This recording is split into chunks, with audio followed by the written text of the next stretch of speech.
हाय नमस्कार मित्रांनो, मी माझ्या नवीन ब्लॉगमध्ये अक्षदा पवळे फाले या ब्लॉगमध्ये तुमचं स्वागत करत आहे. तुम्ही पाहिलंच असेल मी शेगडी रिपेअर करते आहे. हे माझं शॉप आहे सूर्या गॅस गिझर पौड मुळशीमध्ये येतं. तर मी शेगडी रिपेअर करते तर मी तुम्हाला दाखवते कशी करते ते. जे मी आत्ता हातात घेऊन साफ करते ते कॉकचा आतला एक पार्ट असतो, तो पार्ट घेऊन मी त्यातली घाण काढते ताराच्या साहाय्याने. तुम्हाला दिसतच असेल. कधी पण चुकू नये आपण घरी ट्राय करायचं नाही, कारण का गॅसचं जेवढं सोपं काम असतं तेवढंही ते अवघड असतं. त्यामुळं व्यवस्थित काळजीपूर्वक आपण गॅसची काळजी घेतली पाहिजे. ती आपली थोडक्यात लक्ष्मी आहे. ते मी साफ करते आहे. ते साफ करून झाल्याच्यानंतर ते जी डब्बी तुम्हाला दाखवली ती ग्रीसिंग मी त्याला लावते आहे. ते लावून झालं की त्याच्यानंतर ते खाली असतं जे आता तुम्हाला मी दाखवते आहे तिथं लावायचं व्यवस्थित एकदम हळू. ते लावल्याच्यानंतर ते लावायला थोडा त्रास होतो. काही वेळेस ते छोटे स्क्रू असतो तो बसत नाही त्याच्या आतमध्ये, पण एकदम स्लोली मन लावून केलं की होऊन जातं. तो जो आत्ता स्क्रू दाखवला तो त्याच्यात बसवायचा. आता तो माझा म्हणजे बसवती आहे मी, थोडा अवघड जाते पण हळूहळू बसतो. तो बसल्याच्यानंतर सेम प्रोसेस तीच आपण दुसऱ्या कॉकला करायची असते, सेम काही वेगळं नाही.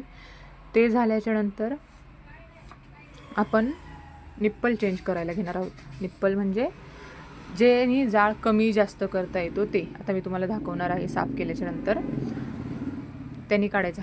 ते जो निप्पल म्हणजे त्याच्यात पण त्याला जेट म्हणतात, दुकान काही निप्पल बोलतात. त्याच्यात 77 नंबर असतो, 60 असतो किंवा बरेचसे असतात, 80 90 85. तर जो आपला 2 बर्नरच्या शेगडीला दोन बर्नर असतात, एक मीडियमवाला आणि एक छोटावाला. छोट्यावाल्याला आपण 60 नंबरचा वापरायचा आणि जो मोठावाला आहे मीडियमवाला त्याला 77 नंबरचा जेट वापरतात. काही जण जाळ वाढवून मागतात तर त्यांना 80 लावतात किंवा काहींची त्या वाढवल्यानंतर भांडी काळी होतात. त्यामुळे शक्यतो 2 बर्नरच्या शेगडीला 77 आणि 60 हा जाळ ठेवायचा. ते झाल्याच्यानंतर बघा आता दुसऱ्या कॉकला आपण लावतो आहे, दुसऱ्या बर्नरच्या ह्याला. आणि जर माझी व्हिडिओ आवडली तर माझ्या चॅनलला मला लाईक सबस्क्राईब करा आणि फॉलो करा आणि नोटिफिकेशन पण दाबा की जेणेकरून मी जर नवीन कोणती व्हिडिओ टाकली तर ती तुम्हाला भेटेल. आता बघा हे असं आपण घरी पण साफ करू शकतो लेडीज स्क्रूड्रायव्हरच्या साह्याने, जे मी आत्ता करते. कारण का त्याच्यात घाण भरपूर असते, त्याच्यामुळं आपली भांडी काळी होतात आणि फटफट असा आवाज येतो.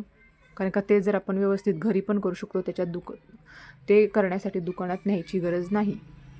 ते साफ केल्याच्यानंतर ते फिटिंग करायचं ह्याच्या साह्याने. ते फिटिंग झाल्याच्यानंतर दुसरा बर्नर पण मी तसा, त्याच्यातून बघा किती घाण निघते. हे बघा, हे असं व्यवस्थित आपण घरगुती पण सोप्या गोष्टी करू शकतो, लेडीज पण करू शकतात. त्याच्यातून घाण निघते बघा. हे झाल्यानंतर मी तुम्हाला त्याच्यातून किती घाण निघली हे पण दाखवेल. हा आहे स्क्रू, तो नवीन टाकलेला आहे. ते झाल्याच्यानंतर फिटिंग करते मी एकदम सगळी. आता मी तुम्हाला कचरा दाखवते आहे बघा, एवढा कचरा त्याच्यातून निघालेला आहे.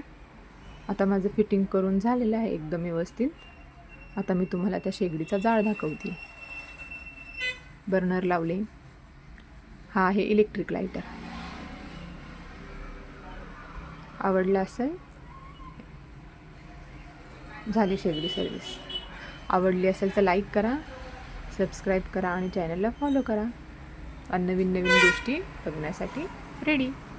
Thank you so much.